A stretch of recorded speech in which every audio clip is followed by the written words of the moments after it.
What happens when one of Hollywood's most respected legends finally reaches his breaking point with a late-night host's relentless antics?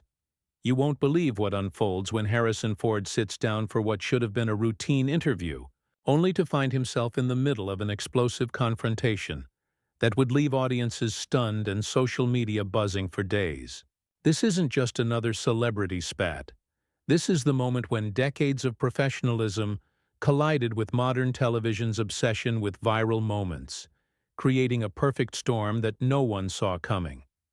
Before we get into this incredible story, make sure you hit that subscribe button and drop a comment below, because you're not going to believe what unfolds when two entertainment titans clash in the most unexpected way possible. The atmosphere in Studio 6A was electric last night as Harrison Ford made his way onto the Jimmy Kimmel live set, ostensibly to promote his latest project. But what started as standard promotional fare quickly devolved into something far more sinister. Ford, known for his no-nonsense approach to interviews and legendary disdain for Hollywood's superficial side, appeared visibly uncomfortable from the moment he settled into the guest chair. The 81-year-old actor's jaw was set in that familiar stern expression that Han Solo fans know all too well, his eyes scanning the studio with the wariness of someone who'd rather be anywhere else. Kimmel, seemingly oblivious to his guest's mood, launched into his typical routine with his trademark smirk firmly in place. "Harrison Ford, everybody," he announced to thunderous applause, but there was something different in his demeanor tonight. A barely concealed smugness that suggested he had something planned beyond the usual promotional interview. The audience, packed with tourists and die-hard fans, cheered enthusiastically, completely unaware they were about to witness television history in the making. "You know, Harrison," Kimmel began, leaning back in his chair with that calculated casualness that has become his signature, "I've been doing this show for 20 years, and I have to say, you're one of the few guests who actually looks like they'd rather be getting a root canal right now." The comment drew nervous laughter from the audience, but Ford's expression remained stone cold. His fingers drummed once against the armrest of his chair, a subtle tell that those who know the actor recognized as a warning sign. "Well, Jimmy," Ford replied in that gravelly voice that has commanded respect for decades, "I'm here to talk about my work, not to be your comedy prop." The words hung in the air like a challenge, and for just a moment Kimmel's smile faltered. But rather than backing down, the host seemed to take it as an invitation to push harder. "Oh, come on, don't be like that," Kimmel pressed, his tone shifting to something more confrontational. "Our audience loves it when you get all grumpy. It's part of your charm, right, folks?" He gestured to the crowd, who responded with uncertain applause. Ford's eyes narrowed slightly, and those familiar with his work could see the same intensity that made him perfect for roles where quiet men are pushed too far. The tension was building with each exchange, like pressure in a steam engine. Approaching the breaking point, Ford shifted in his seat, clearly growing more irritated by Kimmel's attempts to manufacture viral moments at his expense. "I've been doing this longer than you've been alive, kid," Ford said quietly, but there was steel in his voice. "And I didn't come here to be humiliated for your entertainment." Kimmel, either missing the warning entirely or choosing to ignore it, doubled down with what he clearly thought was clever banter. "Humiliated? Harrison, you're being way too sensitive. This is just how we do things now. Everything's content, everything's a moment. You've got to roll with it." The dismissive tone in his voice was unmistakable, and it was clear that something significant was about to happen. What came next would prove to be the spark that ignited an inferno nobody anticipated. Kimmel reached over to his desk and pulled out a photograph, holding it up with the theatrical flair of someone who believed they were about to deliver comedy gold. "So, Harrison, I have to ask you about this," he said, waving the image toward the camera. "This is a picture of you from last week at that environmental protest in Los Angeles. You were arrested, right? Dragged away by police?" The photo showed Ford in handcuffs, his face etched with the kind of righteous anger that comes from decades of watching the planet burn while politicians fiddle. The audience gasped, and Ford's entire demeanor shifted in an instant. The drumming, fingers stopped. His shoulders squared. The man who had spent his entire career maintaining his privacy, who had fought tooth and nail to keep his personal convictions separate from his public persona, was being ambushed on national television, with what was clearly meant to be a punchline. "That's none of your business," Ford said, his voice dropping to a dangerous whisper that somehow carried more menace than any shout. "And it's certainly not entertainment for your audience." But Kimmel, intoxicated by what he perceived as a moment of television gold, pressed forward like a man walking into a minefield. "Oh, come on, Harrison. You were protesting climate change, got yourself arrested, and now you're here promoting a movie about adventure and heroism. Don't you see the irony? The guy who plays action heroes getting dragged away by real cops?" Kimmel's laugh was sharp and mocking, and several audience members shifted uncomfortably in their seats. They could sense something was wrong, but they couldn't look away. Ford's hands clenched into fists. "There's no irony here, Jimmy. There's just a man who gives a damn about leaving a habitable planet for his grandchildren. And apparently there's a host who thinks that's a joke." The words came out measured and controlled, but there was molten fury beneath the surface. "I've been fighting for environmental causes since before you were born, and I'll be damned if I'm going to sit here and let you mock it for cheap laughs." The studio had gone eerily quiet. Even the band seemed to sense that something significant was happening. Kimmel, however, seemed to mistake Ford's controlled anger for weakness and decided to push even harder. "Look, I get it. You're passionate about this stuff. But come on, at your age, getting arrested? Don't you think that's a little dramatic?" That was the moment, the exact second when Harrison Ford's legendary patience finally snapped. His eyes blazed with an intensity that made his most memorable film roles look tame by comparison. He leaned forward in his chair, and when he spoke, every word was delivered with the precision of a man who had spent decades perfecting the art of commanding attention. "Dramatic?" Ford's voice was barely above a whisper, but it carried the weight of a thunderclap. "You want to know what's dramatic, Jimmy? Dramatic is sitting in your air-conditioned studio making jokes while the planet burns. Dramatic is using someone's arrest for civil disobedience as entertainment for your audience. Dramatic is having the audacity to mock a man's principles when you don't appear to have any of your own." The audience was dead silent now. Even the camera operators seemed frozen, unsure whether they should keep rolling or cut away. Kimmel's smug expression had evaporated, replaced by something that looked suspiciously like panic. He tried to laugh it off, but the sound came out hollow and forced. Hey, let's not get too serious here," Kimmel stammered, his confident facade cracking like ice under pressure. "This is late-night television, Harrison. We're supposed to be having fun." But Ford was having none of it. He stood up slowly, his full height making him tower over the host, who suddenly looked very small behind his desk. "Fun?" Ford's voice was rising now, and there was no mistaking the fury in his tone. "You think this is fun? You think ambushing your guests with their personal struggles is entertainment? You think mocking people who actually stand up for something is comedy?" Each question hit like a hammer blow, and Kimmel visibly flinched with each one. The confrontation had reached a point of no return, and everyone in the studio knew it. What happened next will be remembered as one of the most brutal takedowns in late-night television history. Ford, still standing, looked down at Kimmel with the kind of withering contempt usually reserved for his most villainous movie adversaries. The silence in the studio was so complete that you could hear the hum of the cameras and the nervous shuffling of feet from the crew members who had suddenly found themselves witnessing something far beyond their job description. "You know what your problem is, Jimmy?" Ford said, his voice cutting through the silence like a blade. "You've confused being a comedian with being a bully. You think that, because you have a platform, you have the right to tear people down for entertainment. Well, congratulations. You've just shown your true colors to everyone watching.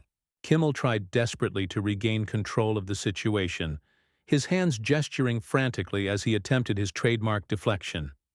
Harrison, please, sit down. Let's just talk about this like adults. I think you're overreacting here.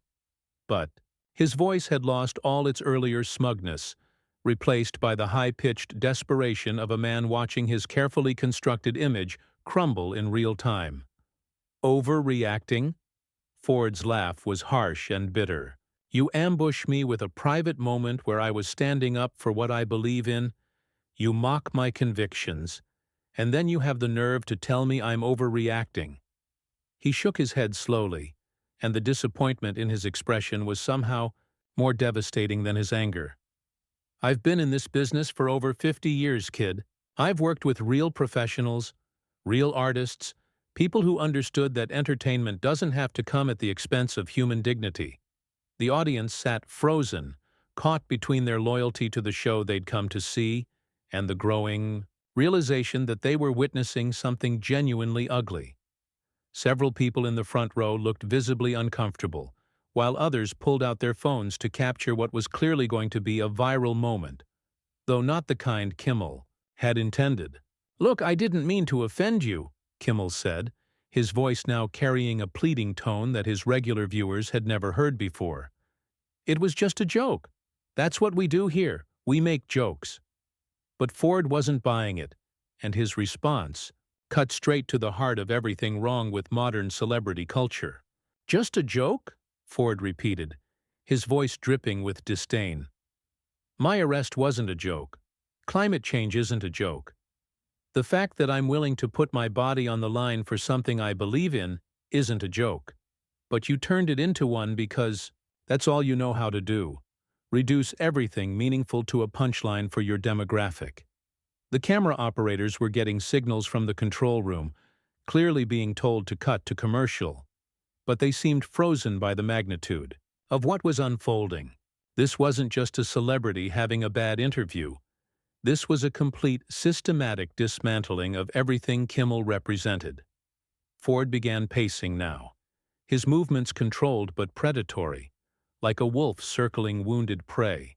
You want to know what's really pathetic about this whole situation? You had Harrison Ford on your show. You could have talked about my 50 years in this industry, about the craft of acting, about the stories I've told, the people I've worked with. You could have asked about my passion for aviation, my love of carpentry, my work as an environmental activist. Instead, you chose to go for the cheap shot because you thought it would get you a viral clip. Kimmel was visibly sweating now, his usually perfect hair disheveled as he ran his hands through it nervously. Harrison, please, let's just reset here. We can start over. We can talk about whatever you want to talk about. But it was too late for diplomacy. Ford had reached his limit, and everyone in the building could feel it. Reset? Ford's voice rose to a roar that seemed to shake the very foundations of the studio. There is no reset from this, Jimmy. You showed me exactly who you are tonight, and more importantly, you showed everyone watching exactly what passes for entertainment in your world. You want to make jokes? Make jokes about yourself. Leave decent people out of your comedy assassination attempts. The studio audience was now completely silent, some people covering their mouths in shock, others simply staring in disbelief. The band members had stopped pretending to look busy and were openly gawking at the spectacle. Even the security guards seemed unsure of what to do. This wasn't a standard disruption they could simply escort out. But Ford wasn't finished. The dam had burst, and decades of frustration with the modern entertainment industry came pouring out. You represent everything. That's wrong with this business, Ford continued, his voice now carrying the weight of righteous fury that had been building for years. You've turned what should be a celebration of creativity and human achievement into a circus where the only goal is to humiliate people for clicks and ratings. You don't care about your guests.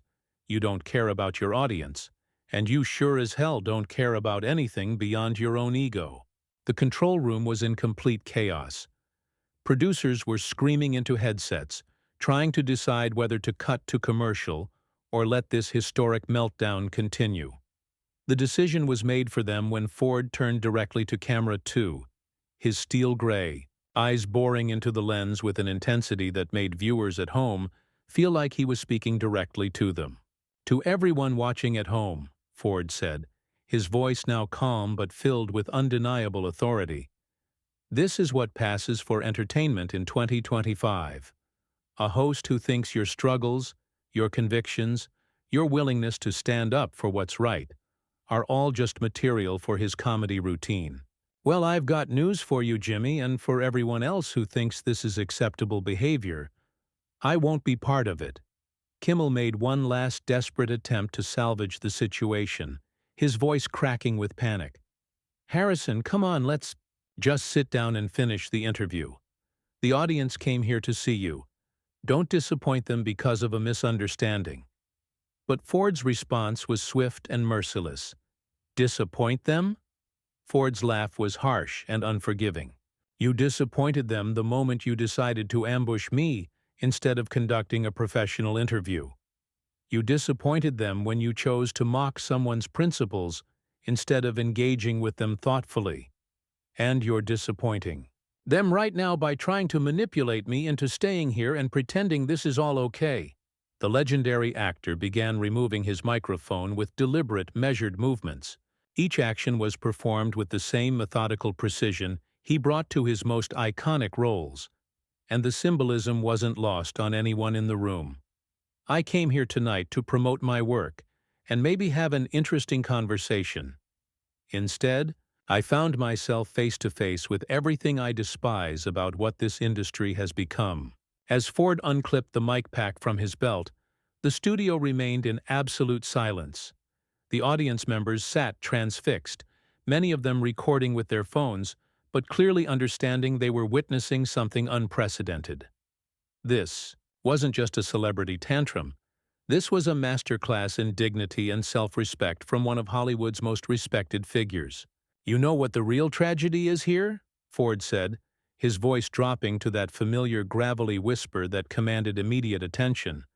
"You had the opportunity to have a real conversation with someone who's lived through 5 decades of this business, someone who's worked with legends, who's seen the industry evolve, who might have had something worthwhile to share. Instead, you chose to go for the lowest common denominator because that's all you're capable of." He placed the microphone on Kimmel's desk with a soft thud that somehow seemed louder than any shout. "I'm done here, and I'm done with shows like this one that mistake cruelty for comedy and ambush for entertainment."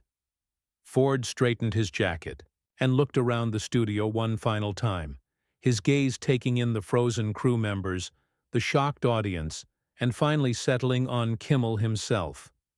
"Jimmy, you've got a platform that millions of people watch every night. You could use it to elevate people, to celebrate human achievement, to have meaningful conversations about the issues that matter. Instead, you use it to tear people down and make them feel small. That says everything anyone needs to know about who you really are." With that, Harrison Ford turned and walked toward the studio exit with the same measured dignity he'd brought to countless film roles. His footsteps echoed in the silent studio as he moved past the stunned crew members and shocked audience. No security guards moved to stop him. No producers rushed out to convince him to stay. Everyone understood that this moment belonged entirely to Ford, and interfering would have been like trying to stop an avalanche. As he reached the studio door, Ford paused and turned back one final time. "To anyone watching who thinks standing up for your principles is worth mocking, it's not. To anyone who thinks getting arrested for civil disobedience is funny, it's not. And to anyone who thinks this kind of treatment of guests is acceptable television, it's not." His words carried the weight of absolute moral authority. "Good night, everybody. You deserve better than this."